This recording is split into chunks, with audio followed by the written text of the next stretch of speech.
21শে জুলাই শহীদ স্মরণে অনুষ্ঠানটাকে সফল করার জন্য এবং বেশি সংখ্যক সমর্থক এবং তৃণমূল কংগ্রেসের পদাধিকারীদের নিয়ে মেমারি বিধানসভার পক্ষ থেকে যাতে আমরা সংগঠিতভাবে হাওড়া স্টেশনে পৌঁছতে পারি 21শে জুলাই সকাল 8:40 এবং 9:15 দুটো ট্রেনে, সেই জন্যে ব্যাপকভাবে প্রস্তুতি চলছে।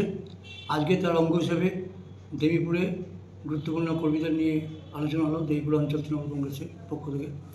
আর তারপর আমরা একটা পথসভা অংশগ্রহণ করলাম, সেটা হচ্ছে দুর্গাপুর অঞ্চলের অনুষ্ঠান। শেখ আপন এই নেতৃত্বে কর্মীরা ছিল, কর্মী এবং সমর্থকরা ছিল, তাদের উপস্থিতিতে দেবীপুর জিটি রোডে ওখানে পথসভা। এই পথসভায় আমরা সকলকে আমন্ত্রণ জানালাম 21শে জুলাই অনুষ্ঠানকে সফল করার জন্যে। কর্মী সমর্থক ছাড়াও যে সমস্ত পথচারীরা ছিলেন, যে সমস্ত বাসযাত্রীরা ছিলেন, তাদের বা মোটরসাইকেলের ড্রাইভাররা ছিলেন, যারা বাজারে এসেছিলেন, তাদের সকলকে আমরা অনুরোধ জানালাম যাতে তারা ব্যাপকভাবে আমাদের সঙ্গে এই কর্মসূচিতে অংশগ্রহণ করে আমাদের শ্রদ্ধা নেত্রী মমতা ব্যানার্জির হাতকে শক্ত করা যায়।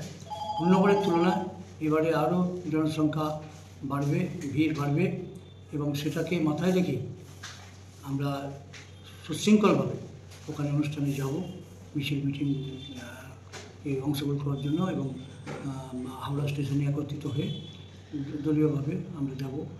সেই ব্যাপারেও আমাদের বিভিন্ন জায়গায় আলাপ আলোচনা চলছে বেশ কিছুদিন ধরে।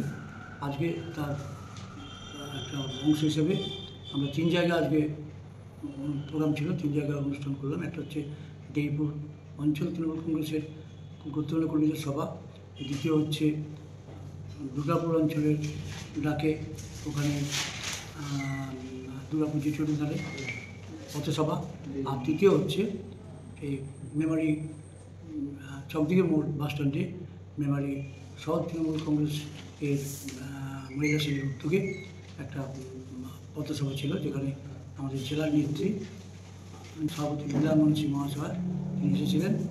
যদিও আমরা এই দুটো মিটিং, আগের দুটো মিটিং সেটে প্রায় শেষ সময় গিয়ে পৌঁছেছিলাম।